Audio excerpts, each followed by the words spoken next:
আমার আইডি নিয়ে প্রশ্ন করা হয়েছে গুরুতর অপরাধ করেছেন।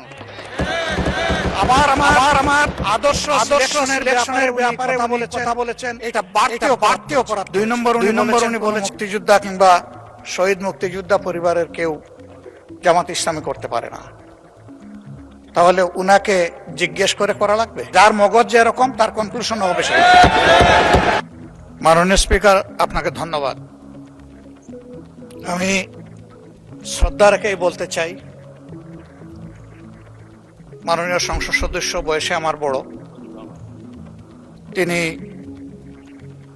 মুক্তিযুদ্ধে তার অবদান সবকিছুই বলেছেন, কিন্তু নিজের অবদান বলতে গিয়ে আরেকজনের অবদানের উপরে হাতুড়ি পিটানোর অধিকার কাউকে দেওয়া হয়।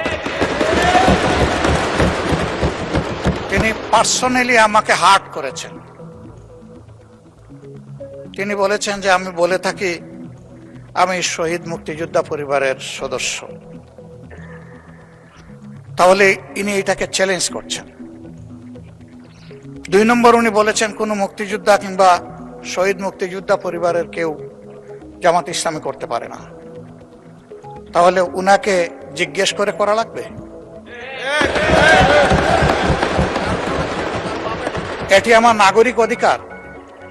আমি কোন দল করব, কোন আদর্শ আমি অনুসরণ করব, এর উপর হস্তক্ষেপ করার ন্যূনতম কোনো অধিকার রাষ্ট্র কিংবা সংবিধান কাউকে দেয়নি। আমি এটার তীব্র নিন্দা জানাই।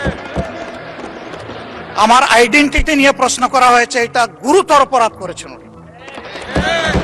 আমার আদর্শ সিলেকশনের ব্যাপারে উনি কথা বলেছেন, এটা বাড়তি অপরাধ করেছেন। আমি অনুরোধ করব মাননীয় স্পিকার, তার এই অসংসদীয় অংশটা এখান থেকে যেন এক্সপাঞ্জ করা হয়। শেষে গিয়ে উনি আমরা কুলামনে এই সংসদকে ফাংশনিং করার জন্য বর্তমান জ্বালানি অব্যবস্থাপনা সংকট যেটাই বলি, সেইটার ক্ষেত্রে আমরা এগিয়ে এসেছিলাম। কুলামনে কথা বলেছি, নোটিশ নিয়ে আলোচনা হয়েছে এবং পরের দিনে সে মাননীয় প্রধানমন্ত্রী একটা প্রস্তাব দিয়েছেন, আমরা সাথে সাথে এটা গ্রহণ করেছি। তিনি এইটাকে শেষ পর্যন্ত কনক্লুশন টানলেন কি দিয়ে? হ্যাঁ, যার মগজ যেরকম তার কনক্লুশন হবে সেটা।